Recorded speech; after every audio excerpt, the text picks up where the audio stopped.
নমস্কার বন্ধুরা, আপনাদের সকলকে আরও একবার স্বাগতম আমাদের WCCS ইন্ডিয়া ইউটিউব চ্যানেলে। আজকের ভিডিও আমরা আলোচনা করব ত্রিপুরা ফরেস্ট গার্ড যে জব নোটিফিকেশন বেরিয়েছিল তার জন্য বিশেষ কিছু ইম্পর্ট্যান্ট কোয়েকশনের উপর।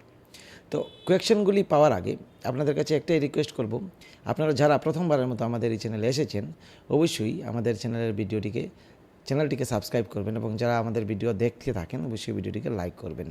তার আগে আরেকটা ইম্পর্ট্যান্ট জিনিস ব্যাপারে বলবো যে আমাদের এই যে জব নোটিফিকেশান যে নোটসগুলি আপনারা সম্পূর্ণ পিডিএফ একবারেই পেতে পারেন। যেহেতু আমাদের পিডিএফটি অনেক বড়, তাহলে একবারেই আপনারা পিডিএফ পেতে পারেন। এখানে বাই নোটসে যাবেন, আমাদের ওয়েবসাইটের নাম হচ্ছে WCCSindia.in।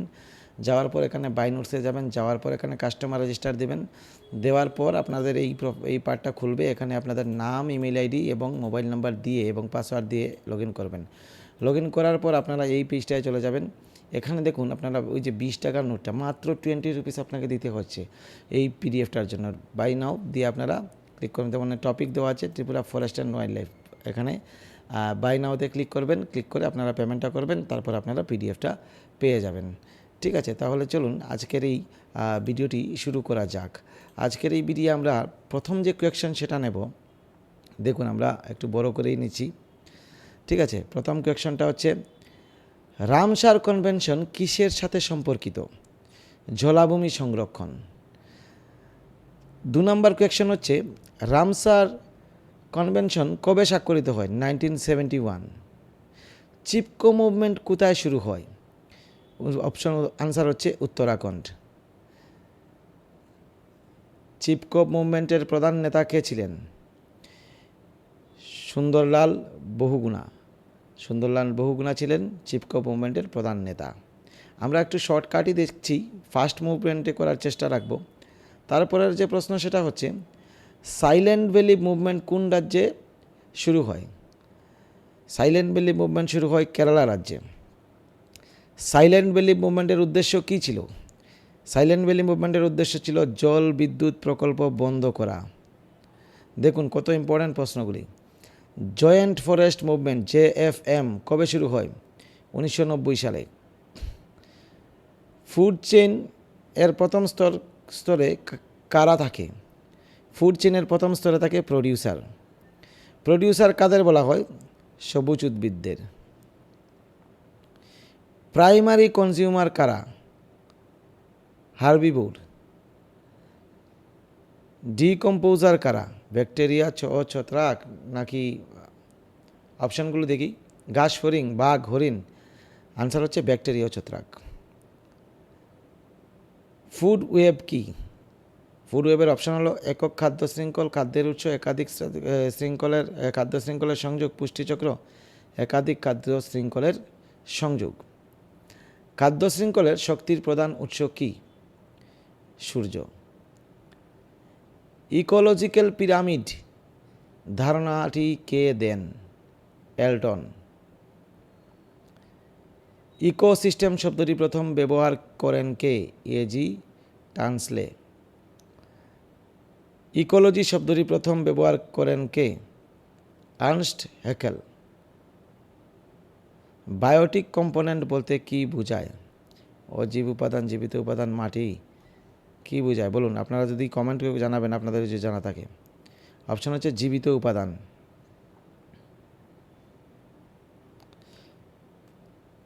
বায়োটিক কম্পোনেন্ট বলতে কি বোঝায়? অজীব উপাদান।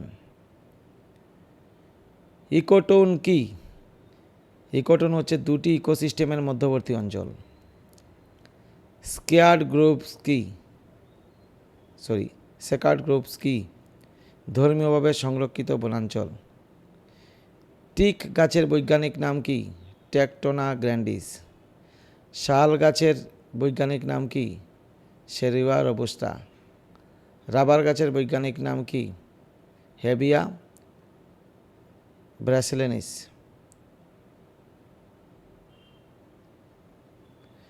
বাঘের বৈজ্ঞানিক নাম কি?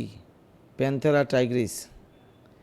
এশীয় সিংহের বৈজ্ঞানিক নাম কি? প্যান্থেরা লিও পার্সিকা। ভারতীয় হাতির বৈজ্ঞানিক নাম কি? এলফাস ম্যাক্সিমাস ইন্ডিকাস।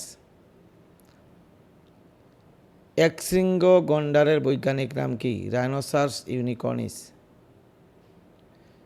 স্নো লিওপার্ডের বৈজ্ঞানিক নাম কি? প্যান্থেরা ইউনিসা। ব্যাম্বকের পরিবারভুক্ত উদ্ভিদ। ব্যাম্বো কোন পরিবারভুক্ত উদ্ভিদ? পোয়াসিয়া। অর্চিড সাধারণত কোন ধরনের উদ্ভিদ? এপিথি।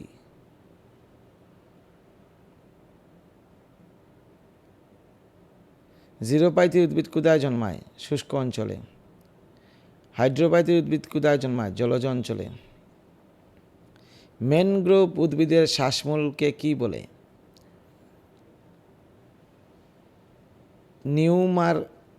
নিউম্যাটোফোর। পির উচ্চারণটা নেই। ফটোসিনথেসিসের প্রধান রঞ্জক কি? ক্লোরোফিল। ক্লোরোফিল কোন ধাতু থাকে? ক্লোরোফিলে কোন ধাতু থাকে? ম্যাগনেসিয়াম। ক্লোরোফিলে কোন ধাতু থাকে? ম্যাগনেসিয়াম। সুন্দরবনের প্রধান ম্যানগ্রোভ উদ্ভিদ কোনটি? সুন্দরী। সুন্দরবন বিখ্যাত ম্যানগ্রোভ উদ্ভিদের জন্য, সুন্দরী গাছের জন্য। পৃথিবীর বৃহত্তম ম্যানগ্রোভ বন কোনটি? এটাও সুন্দরবন।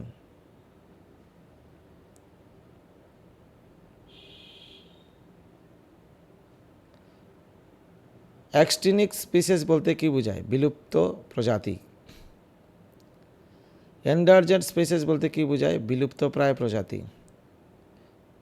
ভুলনারেবল স্পিসিস বলতে কি বোঝায়? বিপন্ন হওয়ার ঝুঁকিতে থাকা প্রজাতি। গ্রেট ইন্ডিয়ান বাস্টার্ড কোন শ্রেণীতে পড়ে? ক্রিটিক্যালি এন্ডারজার্ড। রেড ডাটা বুক প্রকাশ করে কোন সংস্থা? IUCN। তো আমরা আজকের এই ভিডিওয়ে 42টা প্রশ্নের মতো আমরা দেখলাম। তো আমাদের এখানে অনেক বড় PDF, আমরা শেষ করতে পারবো না। তো যদি আমাদের এই ভিডিওটি ভালো লেগে থাকে, একথাই বলবো, অবশ্যই ভিডিওটিকে লাইক করবেন এবং কমেন্ট করে জানাবেন আপনারা কি পরবর্তী ভিডিও পেতে চান কি না। এবং যারা PDF নিতে ইচ্ছুক তারা আমাদের পেজে গিয়ে ডাইরেক্টলি PDF-এ এখান থেকে জয়েন করে PDFটা পেয়ে যেতে পারেন। ধন্যবাদ ভিডিওটি দেখার জন্য। ভালো থাকবেন এবং সুস্থ থাকবেন।